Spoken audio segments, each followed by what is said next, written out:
Zavakanto ny sarahantsika Salegy izay no utazana ao anatin'ny lapan'ny kolontsaina ao Mahamasina ny 2020 ny volana Febroary avy izao dia mpanakanto maro mpiangaly ity gadona ity no anafana ny lapan'ny kolontsaina ao Mahamasina nisy ny fiaonana tamin'ny mpampalala vaovao ny mpikarakara sy ny mpanakanto samy naneho ny fahavononana izy ireo fa hanomeny tsara avokoa.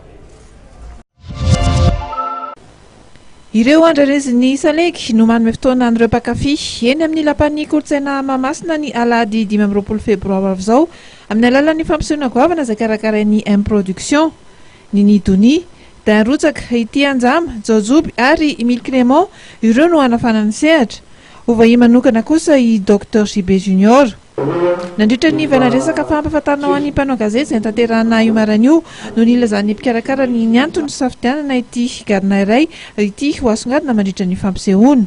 Maro ny mpakafy Salegy, maro ny tena tia ny zavakanto Salegy. Ny Salegy koa dia atsika malagasy rehetrarehetra ary tena tsy vitsy fa akamaroantsika malagasy tena kafiany zany Salegy zany. Dia iverina indray zany ao amin'ny Palais des Sports izay fankafizantsika an'izay Salegy izay. Izay zany tena zava-dehibe.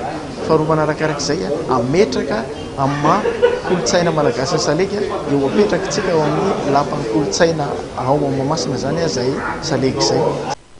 Anisan'ireo mpanakanto andray anjara amin'ity hetsika ity zany ity anjama faly dia faly ny lehilahy ary hitondra ny tena tsara tokoa mandritra izany.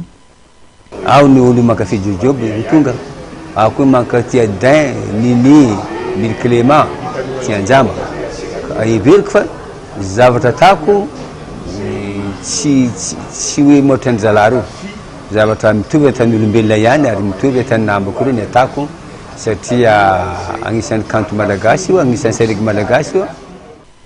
Aritra ora efatra ny fampisehoana goavana etsy amin'ny lapan'ny kolontsaina Mahamasina amin'ny 20 Febroary ity.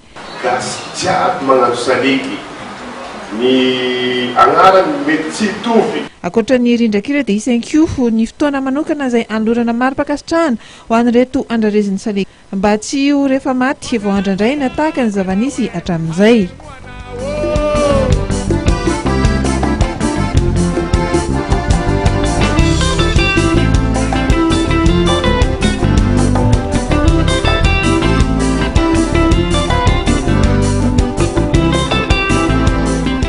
Zay ny fampalalamba voantsika tompoko lasy tompoko vavy izay ankasitrahana anao nanaraka izany hatramin'ny farany dia apetraka ny veloman-drapitafa ho amin'ny rampitsondray ny sampana fampalalamba avao mame fotoana anao makasitraka tompoko.